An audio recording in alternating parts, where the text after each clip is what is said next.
大家好，天文台喺今日早上7時10分改掛8號西南烈風或暴風信號，暴雨警告信號為黃色，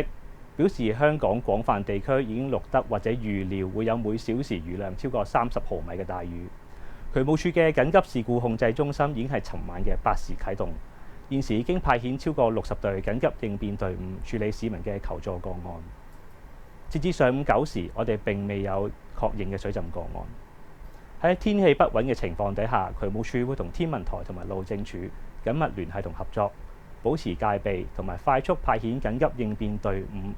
快速處理水浸個案。渠務署呼籲市民應該時刻保持渠道暢通，切勿放置雜物，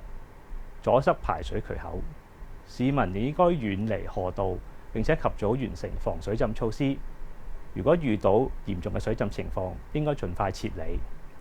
市民如果發現排水設施有淤塞或者水浸，請致電24小時渠務熱線23001110，我哋會盡快派遣隊伍處理。